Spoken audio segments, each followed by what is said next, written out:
Muy buenas tardes a todos. En nombre de Fundación El Libro, organizadora de esta 44ª Feria Internacional del Libro de Buenos Aires, le damos la bienvenida a este segundo encuentro del curso Del Golem a Frankenstein, autómatas y humanoides en la literatura. Les recordamos que a quienes han asistido a los dos encuentros, a partir de mañana recibirán en el correo electrónico que consignaron en la inscripción un documento PDF que, de acuerdo a la ley argentina y vigente en el ámbito del Mercosur, esa firma digital tiene valor legal para ser presentado tanto ante entidades como personas físicas en el ámbito público o privado. A 200 años de la primera edición de Frankenstein, aún sigue vigente el atractivo e interés de esta singular novela de Shelley, a la que es posible leer desde los arquetipos enunciados por ella. Pero hay un análisis para realizar también desde el hecho de que los autómatas y seres artificiales siempre han cautivado a escritores y narradores, rastreándose sus orígenes desde la antigüedad clásica. Partiendo de las primeras versiones del Golem en el siglo II de nuestra era, pasando por el clavileño de Don Quijote hasta las distintas versiones de Frankenstein, el moderno Prometeo, para terminar con los replicantes de Blade Runner. En este curso se están desarrollando distintas criaturas imaginadas y recreadas a lo largo del tiempo, donde cada nuevo engendro no logra ocultar a su predecesor. Ya han tenido en el primer encuentro la disertación del señor Danilo Albero Vergara y ahora le vamos a dar la palabra a nuestro especialista Antonio Laceras. Que lo disfrute. En este encuentro.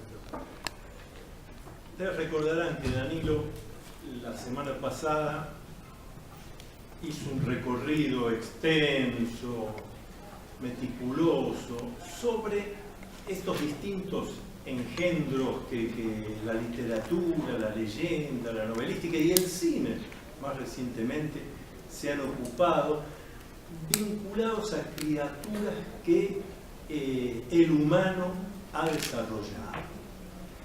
Ese recorrido es muy importante que lo tengan en cuenta para ver la absoluta diferencia que hay con el Frankenstein escrito por Mary Shelley. En el recorrido de la semana pasada, ustedes advirtieron seres humanos intentando de la materia inerte generar vida. El golem, por ejemplo. Este no es el plan que aparece en la novela de Mary Shelley. Víctor Frankenstein busca algo que ni antes ni después ha aparecido en la novelística. Frankenstein no pretende de la materia inerte hacer vida. Su inquietud es mucho mayor. La pretensión es que de un conjunto de cadáveres, o sea, de un conjunto de seres humanos que alguna vez tuvieron vida y que ya han desencarnado, de eso que fue materia orgánica y ahora es inerte, de eso volver a ser materia orgánica. Este es un pequeño detalle que en general no se ha subrayado lo suficiente. No es el único detalle que hace, ya lo vamos a ver hoy, que hace tan original a esta novela. Pero allí hay un punto que diferencia con todo el recorrido anterior. Lo que alguna vez fue humano y tuvo vida y ha pasado a ser materia inerte, un conjunto de cadáveres, va a ser reunido por este médico a los efectos de crear vida nuevamente. Si bien la novela en su título original es así lo que hizo Mary Shelley, vamos a ver también si lo quiso Frankenstein y o el Prometeo moderno, lo cierto es que Frankenstein no es alguien que haya pactado con ninguna fuerza oscura, ninguna cosa demoníaca, para de un cadáver traer la vida. Lo que está haciendo es otra cosa. Lo que está haciendo es, a través de un conjunto de trabajos de tecnología médica, científica, conseguir traer a la vida lo que alguna vez tuvo vida y después está muerto. Deslizo acá un detalle interesante. Esto tiene más parecido con la idea de la resurrección de los muertos del cristianismo que con cualquier otro mito o leyenda anterior. Porque se trata de devolver a la vida humana a algo que antes tuvo vida humana. Antes de seguir, quiero hacer unas diferencias muy importantes. Y antes de hacer las diferencias importantes, quiero comentarles algo. Por favor, cuando tengan una pregunta, una duda, levanten la mano, interrumpo y contesto, porque pongo el piloto automático y puedo seguir hablando la hora y media entera. Es tanto lo que hay acá para decir. Y por ahí amplifico con algo que les interesa más otra cosa, así que ustedes me interrumpen y lo hacemos más dinámico. Pero quería decirles que en general uno se siente atraído por Frankenstein, no por la novela. Tengo mis dudas cuánta gente que se siente atraída por el tema de Frankenstein ha leído realmente la novela, la ha vuelto a releer, ha buscado qué es lo que hay allí. En general nos hemos, y lo digo por mí mismo, siendo niño, me he sentido atraído no por la novela, sino en mi época por las películas de Frankenstein en blanco y negro. Esas películas tienen algunos agregados que jamás estuvieron en la idea de la autora, de Mary Shelley. Por ejemplo, Víctor Frankenstein en algunas películas aparece como el barón Frankenstein. Es decir, le hemos dado un título nobiliario, lo hemos vestido más fin del siglo XIX y no comienzos del siglo XIX. Bueno, en la novela ese dato no está. Otra cosa que aparece en prácticamente todas las películas es que el doctor Víctor Frankenstein está en lo alto, en un castillo, en lo alto de una montaña, y logra transformar, generar la vida gracias a que utiliza la electricidad que viene de una tormenta eléctrica. Esos rayos son atraídos por unos pararrayos y logra volver a la vida a lo que era materia inerte, pero que antes había tenido vida humana. Eso tampoco está en la novela. Esos son agregados. Y en las películas, sobre todo aquellas primeras, la explicación del fracaso de Frankenstein, del varón Frankenstein, porque hay una confusión a veces con ese Frankenstein y creen que estamos hablando del monstruo. No, Frankenstein es el médico Víctor Frankenstein que hace el experimento y trae vida a algo, una vida humana. Y ahí después lo vamos a analizar bien, vienen los aspectos del análisis arquetípico, psicosocial, psicológico, de por qué esa criatura que ha traído a la vida Frankenstein, pasamos a conocerla como el monstruo. Si ustedes ven, que es muy interesante para los que les interesa el análisis así psicosocial profundo, si ustedes ven las películas en blanco y negro, van a advertir que en los créditos, bueno, varón Frankenstein, tal persona. El monstruo, Boris Karloff, el monstruo. O sea, ya está dado por sobreentendido que esa criatura es un monstruo. Lo cual es desde el comienzo un juicio previo, un prejuicio. La novela está perfectamente explicado por qué se transforma en monstruo, si es que se transforma, vamos a ver, pero ¿por qué los que no han surgido como esta criatura, empezando por su propio creador, Frankenstein, terminan tachándolo de monstruo? una técnica muy humana, que es responsabilizar al otro de las macanas que uno hizo. Y de esa manera yo quedo impoluto. Pero volvamos al tema fílmico. En las películas, ¿cuál es el error que comete Víctor Frankenstein? Porque la verdad él tiene éxito.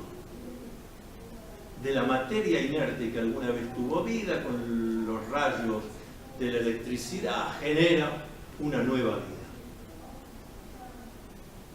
En las películas, el error es, y no deja de ser muy importante, los que han hecho los guiones han señalado algo interesantísimo, el error es, dime con quién andas y te diré quién eres. Porque ¿quién es el que es el asistente de Víctor Frankenstein en las películas? El asistente es un estudiante de medicina que quiere ser discípulo de ese genio loco, como todo genio, pero no es un... Ah, entonces será otro médico que lo hace. No, es Igor, un hombre maltrecho, jorobado, que además le teme a Víctor Frankenstein. Y nadie puede ser asistente de una persona entramado en el temor. Porque justamente un asistente tiene que ser aquel que puede informar, que puede avisar, que puede decir, doctor, cuidado, que lo está cosiendo mal, déjeme a mí, usted está cansado. Pero usted no lo hubiera hecho. ¿Y qué pasa en los guiones de esas primeras películas? Pasa que cuando ya tiene armado eso a lo cual va a traer a la vida, que está hecho con varios cadáveres, el tronco de este, los brazos de aquel, la cabeza y el cráneo vacío, porque Frankenstein ha elegido el cerebro adecuado para dar esa vida. ¿Y a quién manda a buscar el cerebro? A Igor. El pobre Igor, contrahecho, que le tiembla la mano. ¿Cómo ese podía ser el asistente de Víctor Frankenstein? Bien, va a buscar el frasco donde está contenido el cerebro elegido de una persona muy buena en su vida anterior. Toma el cerebro y se le cae el frasco. Se le rompe el cerebro. ¿Qué haría un buen asistente? Iría y dice, vea doctor, ha sucedido esta desgracia, paremos el experimento, ¿cuál de todos los demás cerebros vamos a elegir? Pero claro, el asistente es un temeroso y entonces no quiere que se enoje Frankenstein, agarra cualquier otro que decía cerebro de un asesino, le saca el cartelito y se lo lleva. De esta manera resuelven los guionistas cinematográficos algo que en la novela funciona distinto, se lo voy a explicar. Y es que entonces Víctor Frankenstein tiene éxito en traer a la vida a una criatura humana, piensa, siente, tiene alma, tiene espíritu, todo eso lo señala muy bien en su novela Mary Shelley. En ese sentido, es una novela que, a diferencia de lo que sucede con la ciencia de este siglo XXI, mantiene el trasfondo del alma inmortal, de lo espiritual, es decir, a diferencia de lo que sucede en este siglo XXI, no limita la condición humana a un conjunto de reacciones físico-químicas. En la novela y en las películas aparece también, las que estoy señalando, esta criatura siente, sufre, necesita de amor, necesita superar la soledad. Tanto en las películas, hay una que se llama La novia de Frankenstein, como en la novela, la criatura se sienta con su creador, con Frankenstein, que ya les voy anunciando, simboliza el pusilánime, el cobarde, ya lo vamos a ver en los hechos concretos. Ahí Mary Shelley hace una pintura maravillosa de un nuevo paradigma de científico que va a aparecer hacia el siglo XIX y el XX, diferente al anterior. Nosotros podemos recordar los científicos que inventaban una vacuna y para poder determinar si servía o no, ni se les ocurría conseguir un voluntario. Primero ellos, y así se murieron unos cuantos. Pero esa es la figura que va desapareciendo del científico comprometido, del científico heroico, diría Jung, que está encarnado por el arquetipo del héroe. Bueno, moriré dejando algo. Ese no es Víctor Frankenstein de la novela, ¿no? Ya entré en la novela. El Víctor Frankenstein de la novela es un señor, hijo de una familia de medio pelo, diríamos hoy, que con mucho esfuerzo consigue ir a estudiar a una universidad importante, consigue los elementos necesarios para hacer el experimento este. En la novela no se explica demasiado cómo es que logra crear esta criatura, porque en realidad el personaje importante de la novela no es ni Frankenstein ni la criatura, es la descripción de una época, pero con una claridad tal que yo prefiero, obviamente ustedes ya saben cómo es esto, uno subraya todo y a veces no cuesta gatar. Por ejemplo,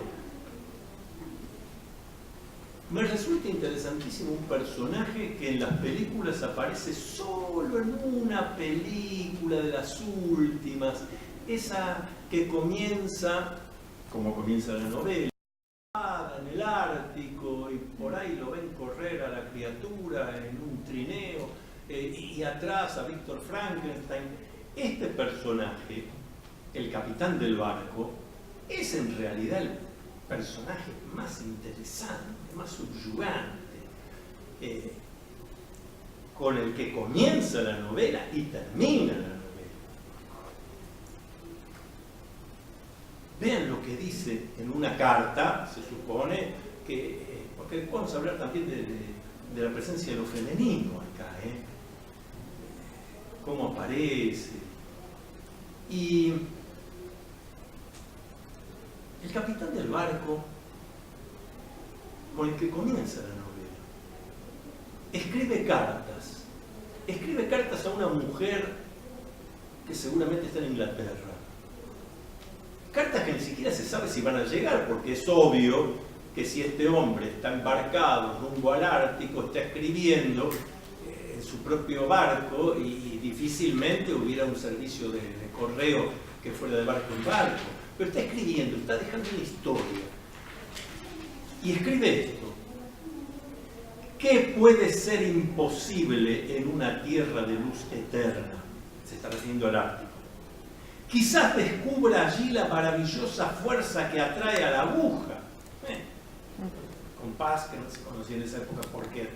Y quizá consiga hacer 1000 observaciones astronómicas que solo demandaban este viaje para ofrecer la explicación de sus aparentes rarezas. Saciaré mi ardiente curiosidad con la visión de una parte del mundo jamás visitada hasta ahora, y espero hollar una tierra en la que nunca dejó su marca el pie humano. Ahí está el arquetipo del científico, del explorador, de fines del siglo XVIII, del 1700 y tanto. Acuérdense que estamos hablando de los 200 años de la primera edición, o sea, de 1818. Ahí está muy bien dibujado el pensamiento del científico, el explorador heroico, cuyo interés no es el dinero, cuyo interés no es un beneficio personal, sino la trascendencia terrestre. Ahí lo dice este hombre: poner el pie donde nunca lo puso otro antes. O sea, cada vez que haya que hablar de este lugar, habrá que decir, y ahí estuvo Josecito, que fue el primero en llegar. Ese era el interés. El caso del barón Frankenstein, o del doctor Frankenstein, que era la película o la novela, es totalmente distinto. Es un hombre que casi se hace de esa criatura un poco avanzando porque hubo maestros médicos que lo ayudaron, que le dieron los elementos, y él se encuentra con esa criatura. Más que estar buscando la creación. Y cuando se encuentra con esa criatura, lo cierto es que no sabe qué hacer. Se asusta. Porque no es cierto que la criatura es un monstruo. Lo cierto es que ha creado un humano diferente, pero diferente, fíjense que ha adelantado a Mary Shelley en este sentido, de advertir que lo que da miedo de esa figura, de la criatura, no es como siente o como piensa, que al fin de cuentas, según lo que siente y piensa, es como va a actuar en la vida cotidiana. No, lo que asusta de esa criatura es que es físicamente diferente a nosotros. Nada más que eso. Por eso hay dos encuentros maravillosos. Los dos encuentros donde la criatura es bien recibida. A la vera de un arroyo, de un lago, se encuentra con un chico que está jugando. Y el chico no tiene problemas en jugar con ese sujeto raro. Y después hay otro que lo recibe, lo hace pasar, le pregunta, ¿tienes frío? ¿Tienes hambre? Lo trata como un igual. Es un ciego. Es un ciego de la vista, no un ciego místico. Esos dos, como no están atendiendo a la morfología, a la diferencia física, entienden que es alguien que habla como ellos, si tiene sentimientos, si tiene frío, quiere jugar con el chico. Pero Víctor Frankenstein no puede esto.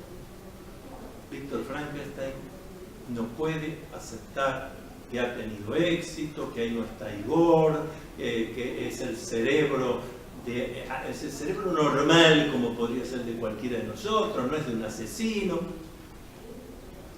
Hay unos diálogos que merecen leerse y repasarse. Uno de los diálogos entre la criatura y Víctor Frankenstein es donde la criatura le dice: yo no soy un monstruo, me tengo que comportar como un monstruo, porque empezando por ti, que eres mi padre, mi creador, me odias y estás buscando eliminarme, destruirme a mí, tú que eres mi creador, y tú que has hecho que los demás crean que soy un monstruo, y por eso tengo que defenderme, y por eso tengo que odiar. ¿Conocen ustedes algún vegetal que odie? ¿Algún animal que odie? Es un humano el que le está hablando. Ha tenido un éxito bárbaro Frankenstein, pero no se puede hacer cargo de eso, porque su conducta no es, su personalidad, su perfil psíquico no es el de el explorador de los mares, por ejemplo, el capitán del barco. No, él ahora no sabe qué hacer con esto. La conducta de Frankenstein en toda la novela, al final inclusive, pidiéndole, al final, se presenta ante un juzgado para pedir ayuda y demás, y el mismo juez le dice: pero mire todo lo que ha hecho usted. Pero me interesó eso que al final va al juez, porque el juez simboliza al padre, el que aplica la ley. Entonces, este es Víctor Frankenstein. Desde la perspectiva junguiana, miren, si ustedes se preguntan qué es una persona atrapada por lo que Jung llamó el arquetipo del puer eterno, el arquetipo del niño eterno, entonces no importa que tenga 30, 50, 60, 70 años, sigue actuando como un niño, yendo a pedir a ver que otro me resuelva, que otro me ayude, y no tengo límites en destruir cualquier cosa con tal de salvarme yo. Ese es Víctor Frankenstein. Y lo pone la autora bien en paralelo, en oposición con respecto al capitán del barco, al amigo de Víctor con el que van a estudiar. El Víctor mismo le dice, bueno, al amigo, vos tenés estas cualidades, estas cosas, yo no tengo. Es un cobarde, es un pusilánime. Por eso está sufriendo todo el tiempo. Llega a situaciones terribles, porque como estamos diciendo, la criatura está enojada, lo odia, lo quiere hacer sufrir, de hecho lo hace sufrir de la manera más terrible. Él no logra defenderse de eso.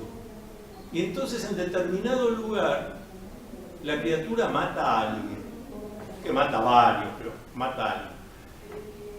Y él está allí y sabe que ha sido, no es que esté en el momento, pero se da cuenta que eso lo ha hecho su criatura. Pero la justicia del lugar acusa a Julieta, una chica joven, porque hay algunas pruebas y la chica es inocente. Y Víctor conoce que es inocente y la va a visitar a la cárcel. Y yo sé que, bueno, ¿qué pasaría entonces? ¿Qué se imaginan ustedes que haría un caballero? Y sobre todo, fin del siglo XIX, del XVIII comienza el XIX, ¿qué hace un caballero? Se presenta ante el juez y le dice, vea, yo soy tal, esto pasó así, así. Eso haría un caballero. Eso haría el capitán del barco. Lo que hace Víctor es ir a visitarle y decir, sí, la verdad que yo sé que vos no sos, bueno, vamos a ver qué hago. Y está viendo qué hace todavía. Pero a ella la ahorcaron. Es un pusilánime, es un cobarde. Por eso digo, acá señala la riqueza de esta novela en esto, vuelvo a insistir, en lo humano. Aquí vuelve a señalar, o señala completamente, con distintos pasos, Mary Shelley vuelve a señalar el hecho de que acaba de surgir, acaba de aparecer, ella por las relaciones que tenía, debe haber conocido otros investigadores, científicos, y ha notado que aparecía este nuevo tipo de científico, que ya no es el científico comprometido con su experimento, dispuesto a llevar las cosas hasta las últimas consecuencias. Para que ustedes tengan noción de lo delicado de esto, en aquella época, por supuesto no voy a recordar ahora el nombre y apellido, pero 20 años antes, 25 años antes de la publicación de la novela, un astrónomo inglés conoce por las efemérides, estoy hablando de 1790, conoce por las efemérides que se va a dar un eclipse de luna muy particular, en pleno invierno. Y el astrónomo está en cama porque tiene una pulmonía terrible y los médicos de aquella época le han ordenado taparse hasta la cabeza, estar ahí, porque si no corría riesgo su vida. Pero el astrónomo dice, pero esta madrugada se da el eclipse y yo tengo que ver por el telescopio ese eclipse, no el telescopio de Monte Palomar, el telescopio que había en esa época, que cada astrónomo tenía su telescopio, lo sacaba de su casa, lo ponía en el jardín y miraba. Y este hombre hace eso, arropado hace eso, y lleva adelante, hace todas sus anotaciones. Los historiadores de que es un astrónomo muy famoso de aquella época, con tanto material, dicen, hizo hasta la última anotación del eclipse. Y un rato después, junto a su telescopio y sentado en el sillón, estaba muerto. Ese era el concepto de científico en aquella época. Yo me muero, yo solo no valgo nada. Yo me muero, pero dejo estas anotaciones y la humanidad tiene una información que ¿qué importa si yo me muero? Es el científico que todavía lo hubo en el siglo XIX y comienzo del XX, pero cada vez menos. Por eso quedan en la historia. Lo que está señalando Mary Shelley es que ya parece un científico que la verdad hasta los experimentos le dan resultado a costa del mismo. Y Frankenstein es un buen ejemplo de eso. La criatura, les decía yo, tiene la criatura frente a Frankenstein, hay varios, pero dos muy importantes. Uno de ellos es cuando le dice que se siente solo por la diferencia física con los demás y que esto los asusta, él se da cuenta de la criatura. Y lo interesante del caso es que toda la novela ahonda en dos puntos, siempre dichos por varones, el capitán del barco, algún juez, pero dicho o en cartas escritas a una mujer que no se sabe quién es, el caso del capitán del barco, no sabemos si le escribe a la novia, a la mujer, a la esposa, a la madre, a una parienta. Es evidente que le está escribiendo a una mujer, pero la acción protagónica es todo de los varones. Eso tiene un sentido que después le voy a decir. Además de que refleja cómo era la vida en esa época. Claro.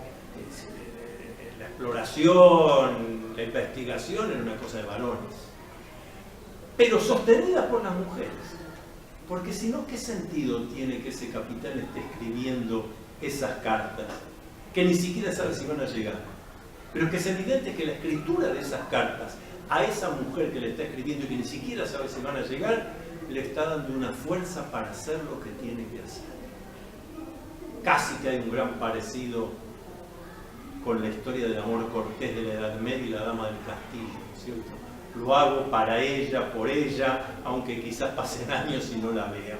Aquí se mantiene en ese tipo, en el que encarna el arquetipo del héroe, el explorador, el aventurero, el que no le importa poner en riesgo su vida con tal de darle a la humanidad algo diferente al normal. El otro momento es cuando la criatura le pide a Frankenstein, que de vuelta tiene una conducta pusilánime, le dice: acá hay una solución. Yo no puedo seguir solo. Dame una criatura, pero que sea como yo y que sea mujer. Y acá hay un pequeño detalle interesante para nosotros latinoamericanos. Acuérdense, publicada por primera vez en 1818, fue escrita un par de años antes. Le dice la criatura: vos creá una mujer como yo y nosotros nos vamos a ir de la mano. Detalle no menor. Nos vamos a ir de la mano y no vamos a volver más. No te vamos a molestar. Nadie va a saber de nosotros. ¿Y a dónde es que van a ir?, pregunta Frankenstein con pleno enigma. Y él les dice: nos vamos a ir a un lugar donde no nos van a encontrar nunca. ¿A dónde? A los bosques y selvas de Sudamérica. Ahí no.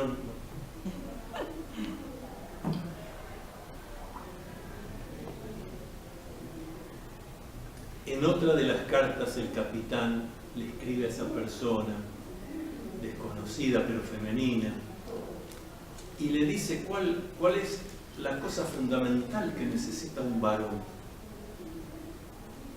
que después vuelve a aparecer en el diálogo entre Frankenstein y ese compañero de estudios: la amistad. Está subrayado a lo largo de toda la novela que el eje vital del varón es la amistad. Y que si uno tiene éxito y tiene familia y tiene dinero y concreta sus deseos positivos de vida, pero no tiene la amistad, uno está rengueando, peor aún, con una pierna que le falta.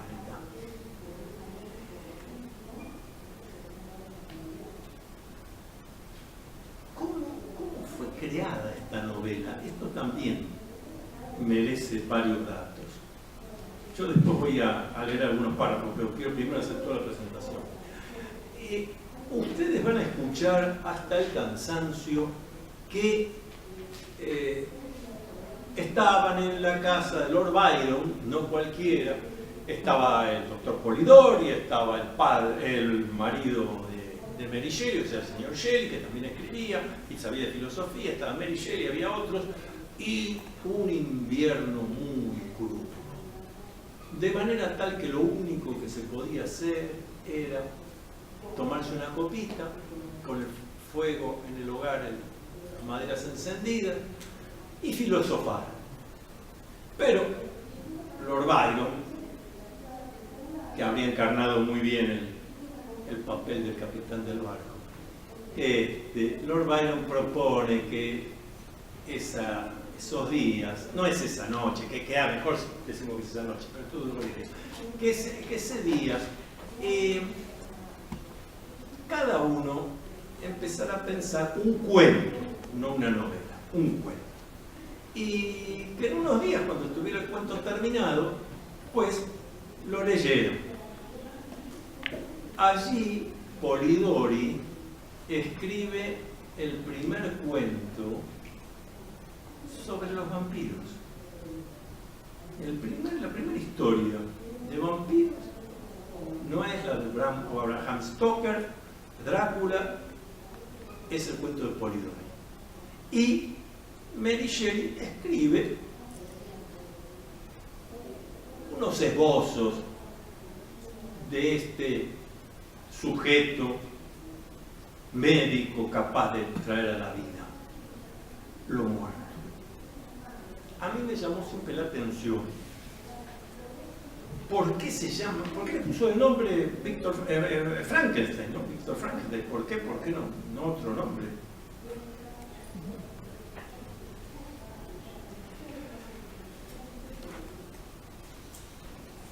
La novela original tiene un prefacio y una introducción.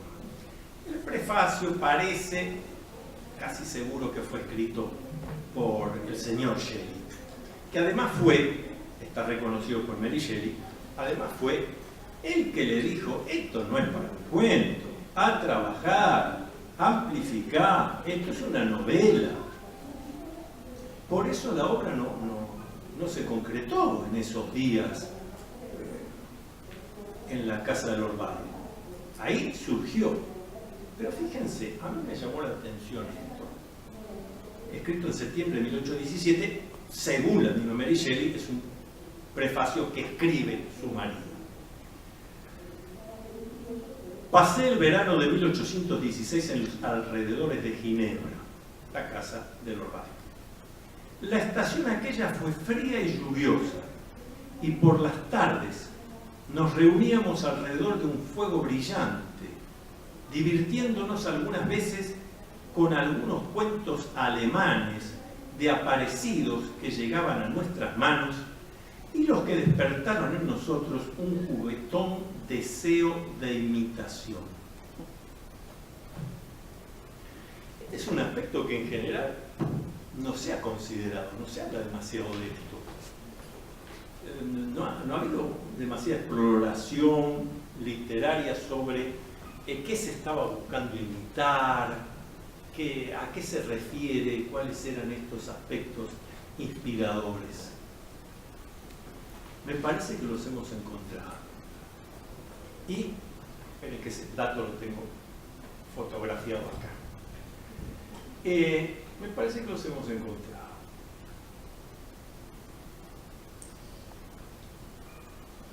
Muy recientemente, por cierto. Y con gentileza de la ayuda de un colega, José Novelo, un logósofo importante argentino, que me acercó el libro 5 miradas sobre lo fantástico en el viejo continente, una edición española de Antonio José Navarro y Antonio Sala y varios más. Y ahí encontré una página, merced a la ayuda de Jorge Novelo, que dice así: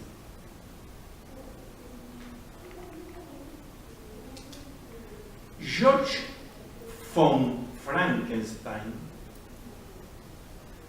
de regreso de la guerra, se enfrentó a la bestia para rescatar a la dama, de la que estaba secretamente enamorado. La contienda entre ambos fue atroz y George logró destruir al dragón cortándole la cabeza. Pero una de las púas emponzoñadas de la cola de la criatura hirió a Frankenstein en la pierna izquierda, a un punto desprotegido por la cota de malla. De regreso al castillo familiar, George von Frankenstein estuvo agonizando 3 días y finalmente falleció. Se dice que Anne-Marie murió de pena y que la sangre del dragón ennegreció para siempre las aguas del arroyo Katzenborn. La lucha de George von Frankenstein contra el dragón no es más que la versión germánica a escala local y muy significativamente desprovista de elementos cristianos de la leyenda de San Jorge, la cual tiene una enorme trascendencia dentro de la cultura fantástica europea, de modo que no es extraño hallar por el viejo continente expresiones plásticas inspiradas en esa leyenda, ya desde el siglo XV, del 1400. Bueno, a mí me parece que este es un dato muy importante, porque tenemos la confesión de los autores de que estaban inspirándose en esas leyendas germanas, y curiosamente aparece un apellido Frankenstein, pero que es la antítesis de Víctor Frankenstein, quizás lo que hubiera deseado Víctor, ser capaz de encontrar una dama, enamorarse. ¿Qué hace este hombre? Tiene una enamorada, Elizabeth, tiene una enamorada. ¿Saben cuánto le duró el casamiento hasta que la criatura que ha jurado producirle todo tipo de tormentos a Víctor, o sea, más concretamente sacarle las cosas más queridas? ¿Cuánto le dura el casamiento? Ni siquiera la noche de boda. Porque el hombre es tan caballero que, como la criatura le avisaba, un tema que, dicho sea de paso, es para estudiar psicoanalíticamente, pero del psicoanálisis no junguiano, freudiano, lacaniano, 4, 5, 6, 7 veces. A mí me llamó la atención porque Mary Shelley escribe de una manera que no se repite, no se reitera. Sin embargo, media docena de veces, sea porque lo dice la criatura o porque Víctor está pensando en eso, aparece una continuidad de la expresión: la noche de bodas yo estaré contigo, dicha por la criatura. Obviamente, Víctor se olvida de que le ha dicho mucho antes, y así lo está haciendo la criatura. Le va destruyendo los seres queridos, lo que él más aprecia, pero no lo está haciendo porque es malo. Lo está haciendo más que por venganza, en la espera de que Víctor va a reaccionar, le va a crear su criatura femenina y lo va a dejar ir de la mano tranquilo, venir acá a Sudamérica. Que ni siquiera para eso había que matar a nadie. Está bien señalado en la novela. La criatura le dice: hasta te puedo ayudar, vamos a los cementerios, saquemos los cuerpos que sean necesarios, o sea, a los unos se profanarán tumbas, pero eso, dicho sea de paso, enmarcado en la cultura europea del fin del siglo XVIII, comienzo del XIX, era casi una materia corriente, era algo que estaba prohibido, pero se hacía, porque los estudiantes de medicina, los mismos médicos y demás, no tenían cadáveres para estudiar, así que el profanador de tumbas era un servicio muy requerido, que legalmente estaba prohibido, como tantas cosas que están prohibidas, pero que sabemos que ocurren y que se hacen. Bien, en general no hay casos de policías de aquella época deteniendo profanadores de tumbas, ni de jueces condenándolos. Así que esa es una tarea que hay que ponerla en el contexto de esa época. Lo que le está pidiendo la criatura a Frankenstein es: dame una mano que vos tenés todo para hacerlo. Y el otro se niega.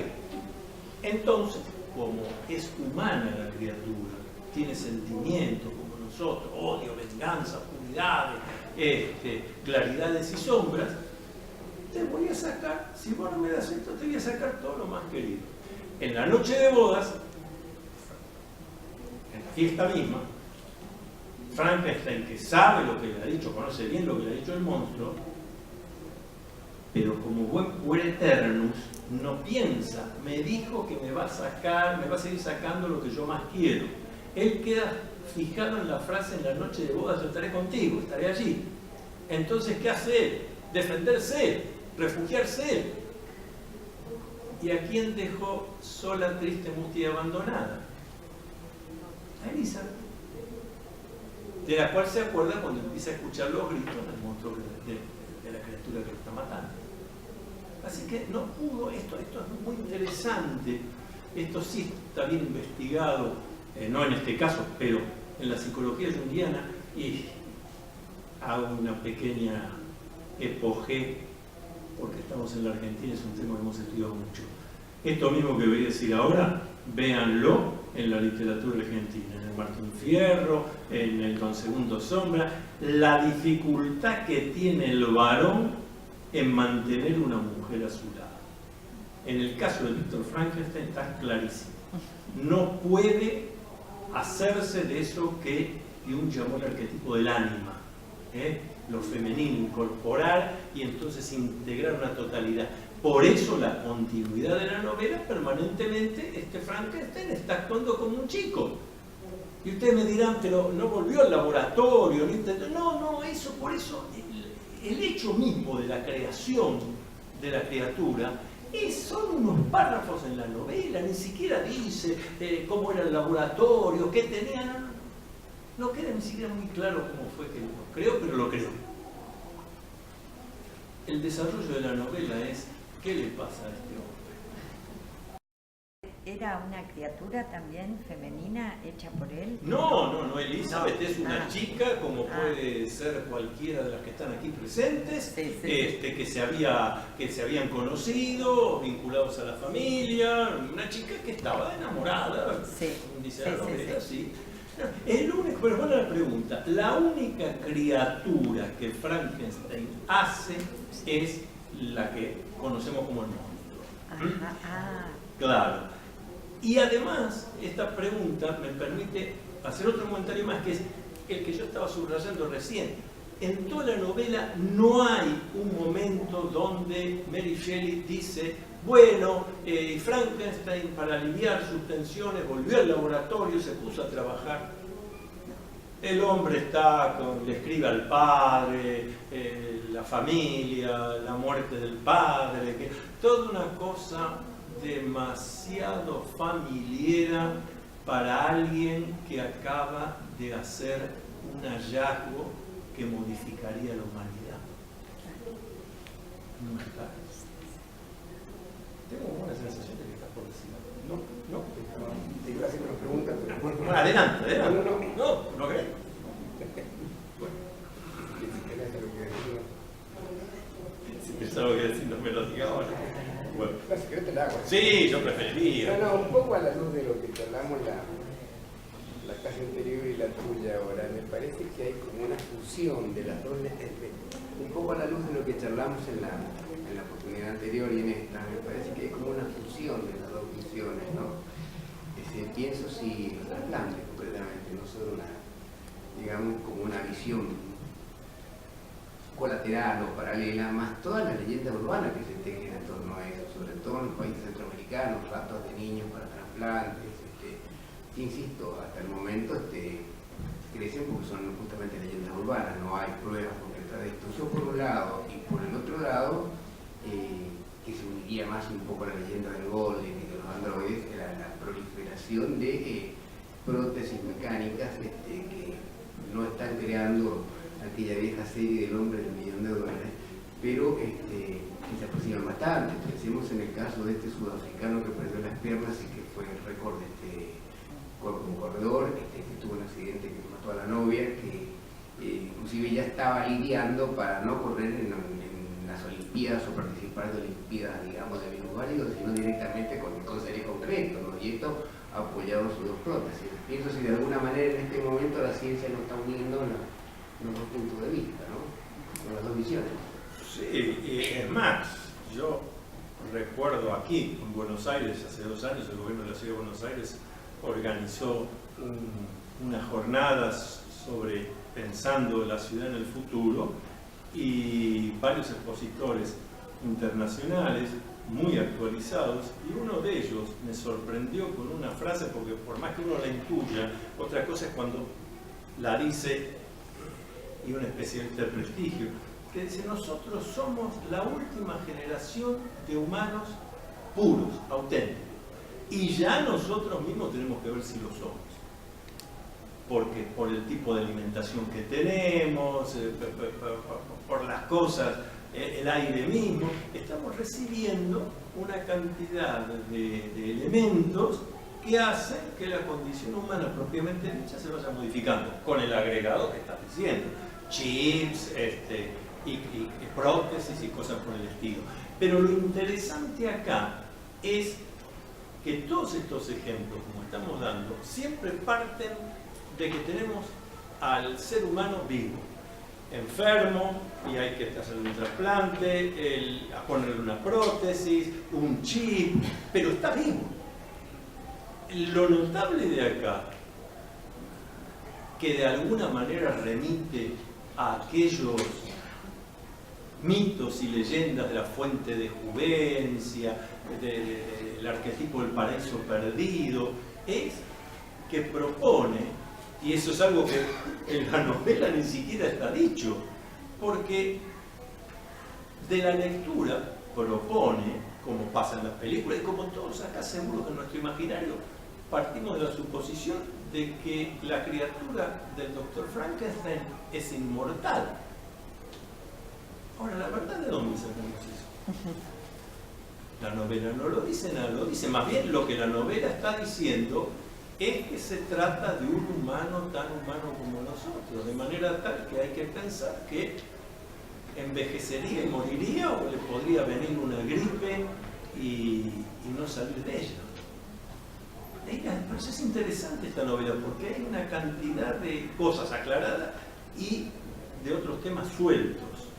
A ver, cosas que yo subrayé para compartir con ustedes.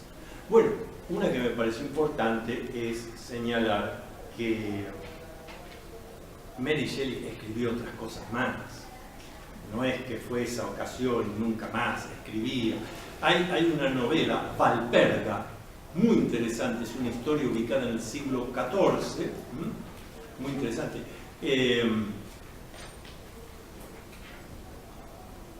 8 años después de Frankenstein, va a escribir The Last Man, el último hombre.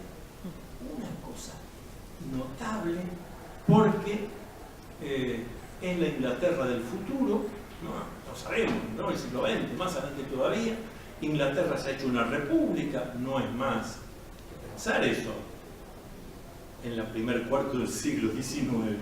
Es una república y resulta que aparece una plaga que va destruyendo a la humanidad hasta quedar el último hombre.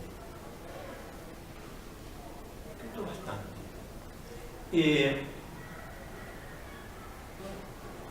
Aquí hacen una anotación que la voy a leer textualmente. 1818, para ubicarnos, yo he intentado hacerlo, pero acá en 4 líneas está más claro, para ubicarnos cómo estaba, qué pasaba en la Europa de 1818. Guerras napoleónicas. El primer barco a vapor o de vapor cruzaba el Océano Atlántico. La iluminación a gas llegaba y se instalaba en Londres. Galvani y Humphrey Davy experimentaban con la electricidad. Experimentaban. En ese contexto. La novela contiene pocos personajes femeninos. Leo esta cosa porque yo las amplifico y acá va más claro. Elizabeth, que es la novia de Víctor Frankenstein, esposa por menos de un día, pero que en toda la novela no tiene roles proactivos.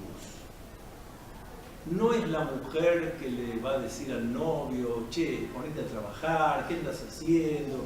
Te veo preocupado. No, es una muchacha que como han dicho los críticos, permanece fría, distante, y bueno, llegó el momento del casamiento, nos casamos. En algún momento sí se queja de extrañarlo, pero el amor está en la novela reservado a lo que les dije al principio. Es el amor que está reservado al amor por la investigación, al amor por la exploración, al amor por la avidez al conocimiento. Pero es una historia de personas solas. De personas solas, en cuanto a personas solas, donde las mujeres están en la familia y donde los varones lo que anhelan, como ya les dije, como completud, es conseguir la amistad de otros varones. Me sorprendió mucho en un párrafo donde la autora le hace decir al capitán del barco cuáles deben ser las condiciones de esa amistad.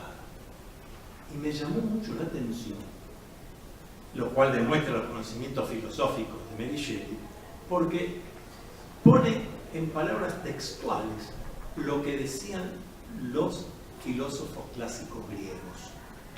Los filósofos clásicos griegos decían, en síntesis, busca que tus amigos sean iguales o superiores a ti, porque igual de que sean inferiores.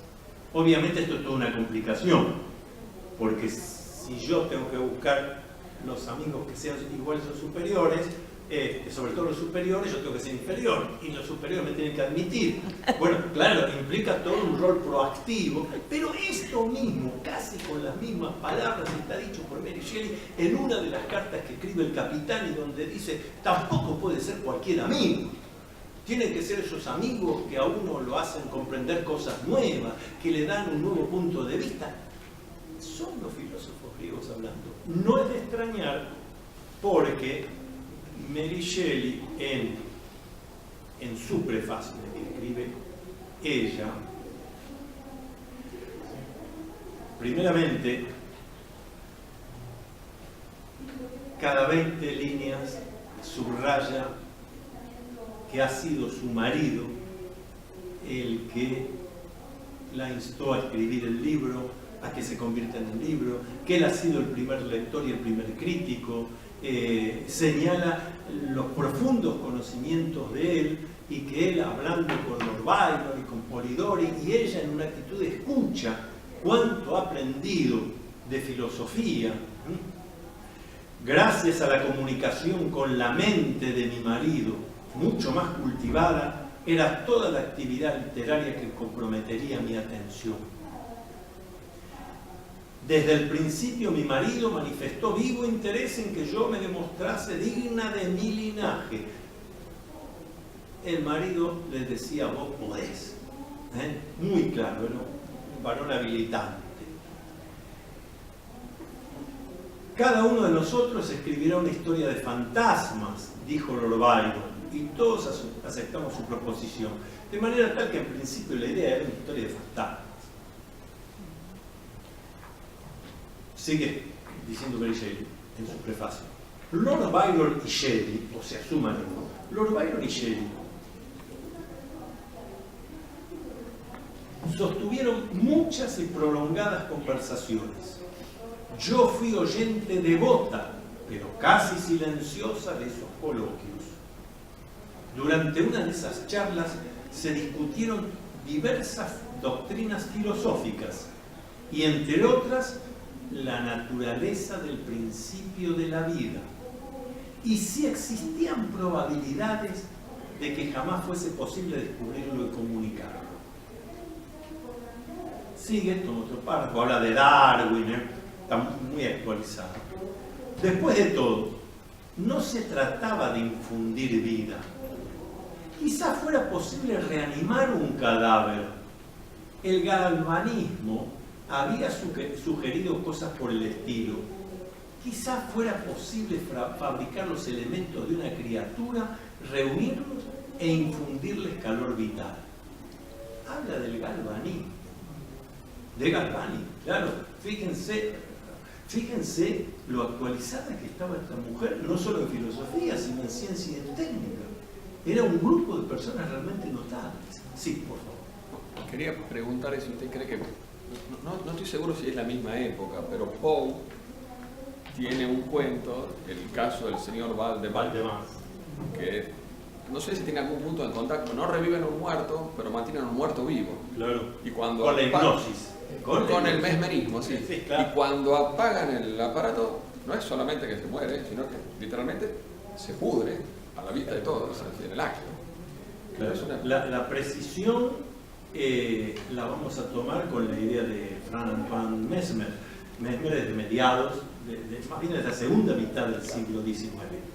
Así que para entonces, pero acá Danilo Perdón, una historia mejor. No ubico la cronología, pero Poe Sí. estamos hablando de 1840. Claro. Y Mesmer es segunda mitad del Claro, y siglo estamos hablando del primer cuarto del siglo XIX. Completamente la experiencia de Galvani, que era que le debe haber movido la cabeza, la famosa experiencia de la zanca de la rana muerta, ¿no? Pero Poe es bastante posterior. De todo modo, sí, dos cosas. Efectivamente, la experiencia de Galvani a la que se está refiriendo es esta que Danilo señaló muy bien, que era ponerle los cables de electricidad a las patas de una rana muerta y obviamente empezaba a moverse. Y esto, hasta que se pudo investigar por qué ocurría y demás, ilusionó a la ciencia con que quizás con una inyección de electricidad, como dice Mary Shelley acá, lo que les leí en su prefacio, algo que ya era inerte podía volver a la vida. Perdón, Antonio, fíjate inclusive que Poe experimenta por otro lado, por el lado del mero terror, el terror de ser enterrado vivo, o sea, él se está manejando en otra variante donde priva más lo fantástico. Acá lo que hay es como un soporte científico en el planteo inicial del relato, o sea, son dos líneas claramente diferenciadas, ¿no? Perdón. Sí, de todos modos, lo que sí podemos encontrar como paralelo es que Edgar Allan Poe está tomando también los conocimientos ilusorios, porque después la ciencia demostró otra cosa, pero que se le atribuían a la hipnosis, es decir, al mesmerismo.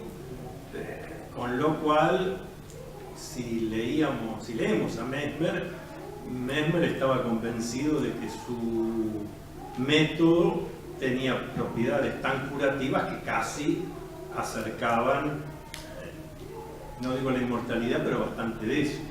Y ahí muestra lo informado que estaba Poe de las noticias de esa época, porque, claro, entonces, en estado de hipnosis profunda, la persona, aunque lo deseara, no podía tomar la decisión de morirse. Es muy profundo, porque hoy en día, ¿a cuántos médicos que estudian este tema de por qué nos morimos, le he escuchado decir, por supuesto no me voy a acordar el apellido, pero hay una médica europea contemporánea muy famosa, importante en esto, que sintetiza en sus conferencias, termina diciendo: lo que puedo decirles es que hasta hoy no he conocido una sola persona que haya muerto de muerte natural. Con lo cual quiere señalar que hay condicionamientos psíquicos que hacen que en determinado momento uno produzca lo que sería un suicidio encubierto. Dice, ¿pero cómo? Un cáncer, yo no, conscientemente no. Pero si esto es que me desabrigué, bueno, ¿por qué se desabrigó? Me descuidé, ¿por qué se descuidó? Usted no debiera descuidarse, ¿cómo no se va a cuidar a sí mismo? Entonces, en base a esa idea, pues es muy interesante el cuento que vos traes, porque lo profundo que plantea es, pero entonces la decisión de si sigo vivo o me muero está en mi psiquismo. Y si alguien, como en el caso del señor Valdemar, me hipnotiza tan profundo, me mesmeriza, lo mismo, tan profundo que yo no puedo acceder a esa toma de decisiones, el otro no me deja morir y yo sigo vivo. Aunque con el fin del cuento sería, sigo vivo a pesar que estaba muerto, porque me sacan del estado hipnótico y me empiezo a pudrir rápidamente. Quiere decir que yo llevaba tiempo muerto, pero estaba vivo. Es interesantísimo para este análisis. Aquí está muy interesante. ¿Otra pregunta mental? ¿Todos juntos, no? Sigue la autora. Shelley, refiriéndose a su marido, me instó a desarrollar más extensamente la idea. Ciertamente mi esposo no me sugirió ningún incidente y ni siquiera algunas sensaciones. Pero si no hubiera sido por sus exhortaciones, la obra no habría adquirido nunca la forma que el mundo conoció. De esta manera debo exceptuar el prefacio, por lo que puedo recordar, como yo les dije, fue escrito totalmente por él. El prefacio. Luego, el escrito Introducción a la edición de 1831, que es lo que les estoy leyendo, es de Mary Shelley, pero ya es del 31. Para entonces, Shelley ya está muerto. Mary Shelley tuvo una vida de muerte de hijos, de accidentes terribles. Terminó esto y no te olvides la pregunta. Y dice entonces, varias de sus páginas, las páginas de la novela, reflejan muchos paseos, salidas y conversaciones. Cuando yo no estaba sola y mi compañero era aquel a quien nunca volveré a ver a este mundo. Ya había muerto. Sí. Yo te quería preguntar, porque por lo poco que sé de la vida de Mary Shelley, tuvo una vida muy sufrida en la que perdió muchas personas cercanas y a la misma, si no me equivoco, fueron varones. En su cuento revive, digamos, el monstruo, es un cadáver reanimado, alguien que volvió de la muerte y al mismo tiempo al creador le quita todo por lo que él vive. En el mismo cuento, la protagonista femenina, así como ella escuchaba pacientemente y de manera pasiva todas las exhortaciones de Shelley y Rottweiler, también en el cuento es muy pasiva en el hecho de que toda la expresión muere por el monstruo y casi ni afecta a la muerte. Me resulta muy interesante ese punto de vista en el que Mary Shelley, el paralelismo de la vida entre Mary Shelley y lo que es Frankenstein, el doctor Frankenstein y el monstruo. No sé si se entiende lo que quiero decir. Es que se entiende también que te diría que cualquier novelista, contista, sobre todo novelista, cualquier autor de ficción honesto, te va a decir que finalmente está escribiendo de él. Porque, claro, todo lo que quieras escribir lo vas a terminar escribiendo a través de tu vida, de tu experimentación, de tu vivencia. Obvio que hay diferencias, pero lo que vos señalás es cierto. Por eso yo decía al principio, es una historia de soledades, que es la que termina señalando en este prefacio la autora. Bueno, ya en este mundo a Shelley que me acompañó, pero sin embargo fíjate que reconoce qué cosas que han surgido de las conversaciones, de las caminatas, están en la novela. O sea que de alguna manera con esas 3 líneas te dice, es verdad lo que estás preguntando. La diferencia que yo noto es, sí veo una identidad entre la vida de Mary Shelley, de sufrimientos, pero hablando de sufrimientos, tanto pérdidas humanas de seres queridos, hijos, marido, además, en accidentes, no es, bueno, estuve ahí al lado, se iba apagando, se iba muriendo y pude darle la mano. No, es cruel, terrible.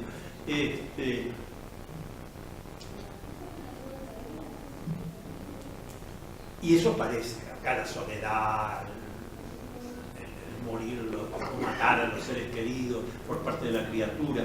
Pero acá hay una diferencia, que es la que yo busqué destacar. La criatura no tiene interés de ir a matar a nadie. Está actuando en defensa propia. Está actuando, sí, vengativamente, pero esa venganza se terminaría en el momento de que Víctor le creara su compañera. Lo que está pidiendo es compañía. Bueno, en el caso de Víctor. Pero en el caso del capitán del barco, ese hombre también está diciendo que está solo. Y que está muy contento de que va a poner el pie donde ningún humano lo puso antes y que él va a ser el primero y va a quedar en la historia. Pero tras cartón, en la otra carta, le escribe a quien le está escribiendo: sin amigos la vida no tiene sentido. Y no puede ser cualquier amigo, y ahí lo que ya señalé. Así que evidentemente quien está escribiendo desde su soledad, desde su sufrimiento. Y en The Last Man pasa lo mismo. Ya desde el título lo está diciendo. Ahí hay una peste que va afectando al mundo y finalmente queda un señor solo. ¿Y ahora qué hace? Permanentemente lo que se está señalando es la soledad. De gente que no quiere estar sola. Así que me parece que sí, es así. ¿No more?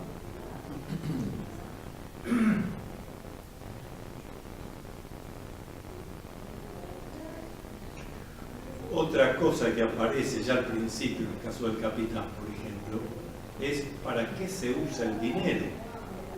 Acá dice, heredé la fortuna de mi primo, pero la está usando para pagar la expedición.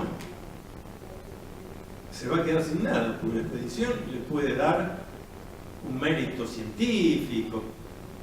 La plata está para el trabajo del héroe. Lo primero, sigue siendo el capitán, lo primero que hice fue acostumbrar mi cuerpo a los esfuerzos y privaciones, porque él se tiene que entrenar para ir al Ártico, un clima distinto de Londres, que tampoco es tan agradable, pero no es el del Ártico. Entonces este hombre que ha recibido dinero y que ahora podría no trabajar más, este dinero me lo ha enviado Dios, porque es una herencia, me ha enviado Dios para que yo pueda hacer que era mi sueño. Ahora me voy a quedar sin nada y además en vez de pasarla bien y que me abaniquen, resulta que tengo que empezar a acostumbrar mi cuerpo a esas temperaturas, al tipo de comida que voy a poder comer, a lo que pueda sacar del mar. Ese es el arquetipo del científico, el expedicionario de aquella época. Voluntariamente sufrí frío, hambre, sed y sueño para prepararme. ¿Y qué hacía a la noche? Descansaba un poco. Y dedicaba mis noches al estudio de las matemáticas, la teoría de la medicina y los aspectos de las ciencias físicas que mayores ventajas pueden proporcionar a un marino, porque él iba a ser el capitán del barco y iba a tener que llevar a su tripulación. Mi valor y dedicación son firmes, pero mis esperanzas vacilan y el ánimo flaquea a menudo. Pero preferí la gloria a cuantas tentaciones haya puesto la riqueza en mi camino. La gloria no llega por la riqueza material. Si el éxito, siempre capitán, si el éxito me sonríe, pasarán muchos meses y tal vez años antes de que volvamos a encontrarnos. Si fracaso, me verás pronto o quizá nunca. Ahí tenés de vuelta la historia de soledades, pero puesta sin embargo en algo positivo. Si tengo éxito, van a pasar meses o años. Es algo muy bueno, sí, pero a la persona a la que le estoy escribiendo, a la persona que necesito, conozco y sé que no voy a poder acceder, vaya a saber, y vaya a saber si la vuelvo a ver. Tiene lo de amor cortés realmente.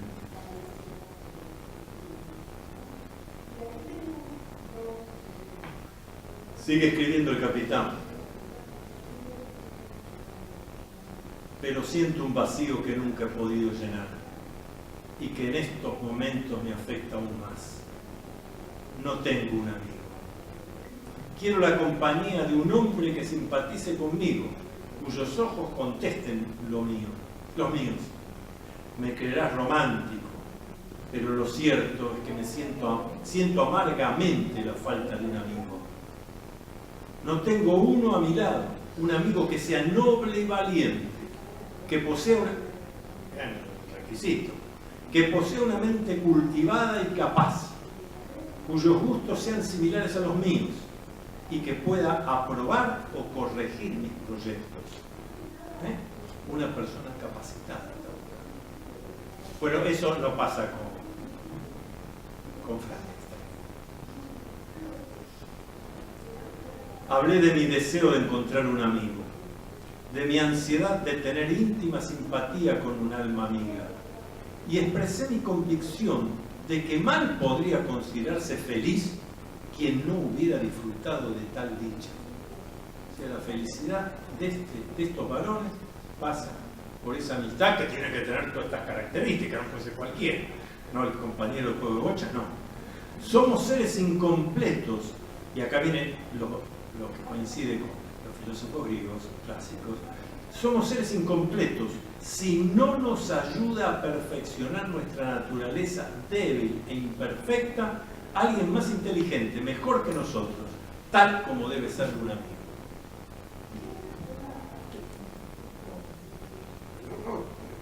Quedan 10 minutos todavía, así que... ¿No hay preguntas? ¿Tiene sugerencias? Sí. Me hace acordar en lo que dice Borges de la amistad, que es más que la amistad es más interesante de ser lo más profundo que el amor. Bueno, porque habría que ver si en la amistad no hay una faceta del amor. Cosa que yo estoy convencido. Sí. Pero no sé si Borges, Sí. está en su derecho. ¿Sí? Dice que el amor, Borges dice que el amor pone condicionamientos, y la amistad no. Sin embargo, de la lectura que yo les acabo de hacer, es una amistad con marcados condicionamientos.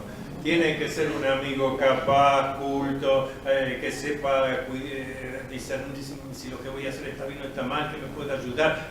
No es, por eso dije recién humorísticamente, no es la amistad de dos en el juego de bochas, que se conocen por... No. Si uno piensa en la amistad que tenemos cada uno de nosotros, no llevado a ese extremo. Claro, este es. Digamos, eso está llevado al extremo.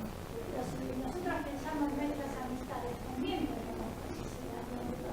Claro, por supuesto, y en el amor también ponemos condicionamientos. Está bien, el amor más quizás que la amistad. Pero es que la amistad es una forma de amor. El amor se traduce en muchas relaciones. Yo digo que todos ponemos condicionamiento, queremos que esa persona nos iguale o sea mejor para que está bien. De hecho, Yo quisiera estoy convencido. incluso con una entrevista que le habían hecho a Borges en su momento con respecto a su amistad con Bioy Casares, que él había expresado digamos, las pautas que tenía con él en el hecho de que, bueno, eran dos hombres intelectuales, no se daban a algo más íntimo, como por ejemplo siquiera hablar de sus vidas personales, porque incluso Borges, de hecho, se había casado y nunca le había dicho a Casares hasta dentro de algo mucho más anecdótico. Era este tipo de pacto que tienen, como bueno, hombres intelectuales de esa época, aparte tomando en cuenta que, bueno, la relación de dos hombres en cierto momento histórico, ¿no? Lo importante es eso, el momento histórico, porque esto está escrito en un momento histórico donde estamos hablando de la amistad que está pidiendo un explorador. En realidad lo que está pidiendo es un amigo que le hubiera dicho: me subo al barco con vos y vamos a expedicionar, y si nos morimos en el camino no importa, nos van a poner una plaza con nuestro nombre, que es distinto a Borges y Bioy Casares, claro. De todos modos, sí, de todos modos voy a hacer mi frase al respecto, así como ya no nos queda mucho tiempo, tenemos las preguntas, yo voy a hacer la frase así para que quede picando y puedan pensar. Yo soy convencido que uno no se enamora de personas, se enamora de conductas que encarnan a las personas. Ahí viene. Pues, Allá, sí. Mencionaron en la introducción alguna relación con el mito de Prometeo. No, yo lo que dije es que la edición, el título completo de las primeras ediciones es Frankenstein o el Prometeo moderno. Ese es el título final con el que aparece la novela autorizada por Mary Shelley en esa edición de 1836. Pero también por eso señalé que, bueno, Prometeo en el sentido ya no de robar el fuego, sino de conseguir lo que da la vida, que sería en paralelo, competir en poder con Dios. Claro. Sí, de alguna manera, ese es el castigo de Prometeo, hacer algo que no le estaba atribuido, tomarse un superpoder que no le corresponde. Bueno, es lo que hace Víctor Frank, se toma un superpoder que no le corresponde, generar la vida a partir de lo que no quiere Dios. Claro. Sin intervención de Claro. Está dicho, los críticos han señalado siempre ese tema, claro, que ocupa un lugar que es casi el lugar de Dios. Es el lugar del poeta, de la creación, donde hay nada. Pero claro, ese ya era el sueño de la ciencia en ese momento y sigue siendo hoy. Yo quería preguntarle, hay algunos libros que a veces uno los lee y dice, si este libro no hubiese sido escrito, nada habría cambiado en ningún lado. Si uno elige mejor los libros, no le pasa eso, por supuesto. Ahora, este libro da la impresión que si no hubiera sido escrito en ese momento por Mary Shelley, muchas cosas no hubieran sucedido después, reflexiones de Jung, miradas del psicoanálisis. ¿Usted cree que si este libro no hubiese sido escrito, hubiera sido escrito en esa época un libro similar, si eso estaba como para brotar, y Mary Shelley lo canaliza, o si no, y no hubiera sucedido nunca, ella fue la genia que lo hizo y muchas cosas no hubiesen pasado después?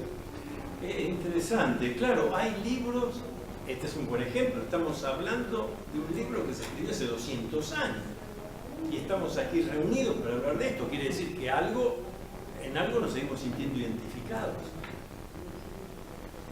Es que realmente describe el espíritu de una época, describe el espíritu de esa Europa que estaba un poco como estamos nosotros ahora en Occidente, el paso de un siglo a otro, y todas las turbulencias que el paso de un siglo a otro implica, no solo desde la psicología, desde el inconsciente colectivo, digo, sino porque se estaban haciendo muchos cambios. Leímos recién, el primer barco de vapor estaba cruzando el Atlántico.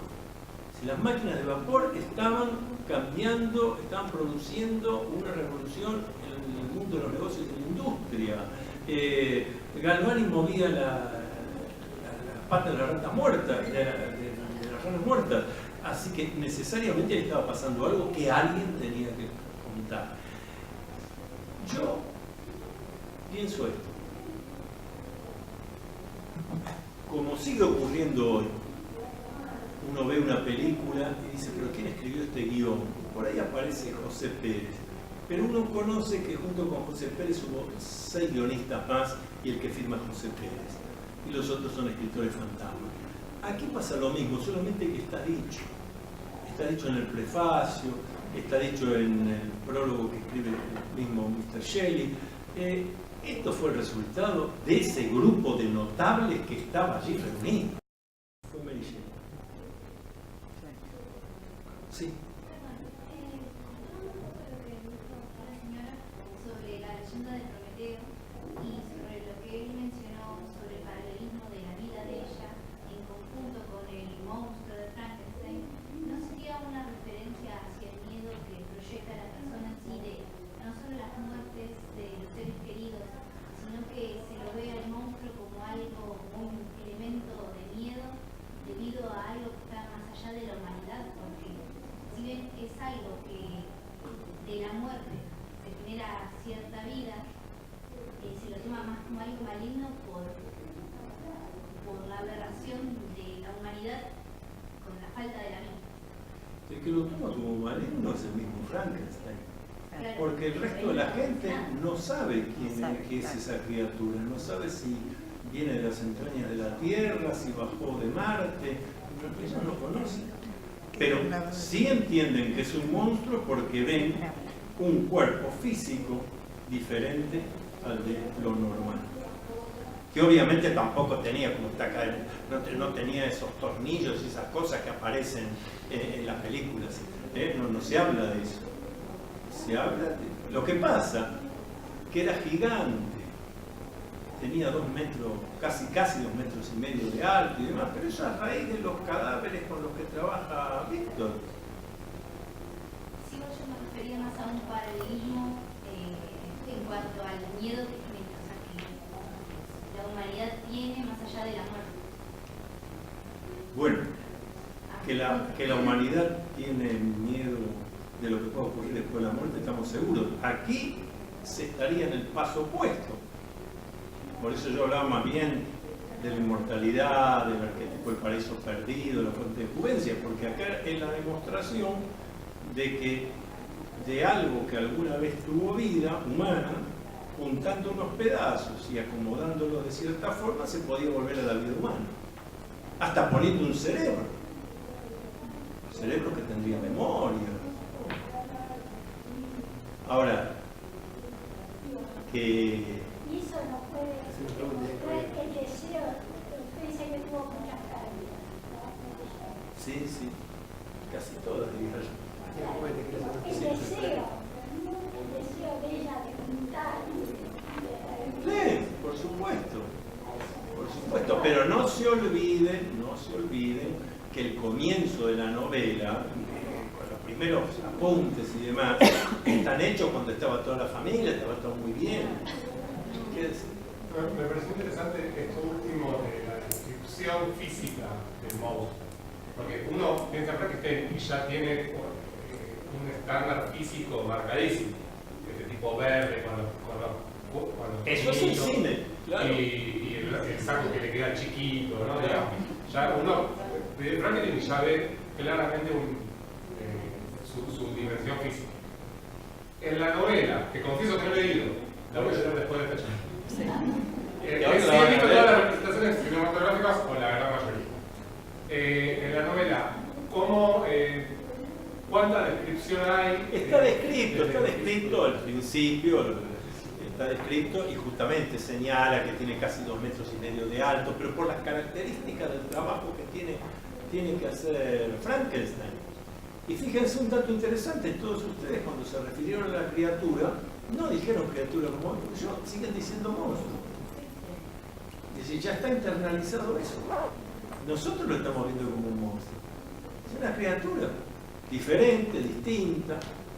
Es bueno lo de que recuerdes que la película aparece con el saquito corto. Claro, porque el tipo se escapa del laboratorio de Frankenstein y está desnudo. Entonces agarra, roba unas ropas y se viste porque su creador ni siquiera tuvo el cuidado de conseguir unas ropas. Frankenstein solo está pensando en él todo el tiempo. Eso fue porque se está por echar. Bueno, entonces terminamos aquí la...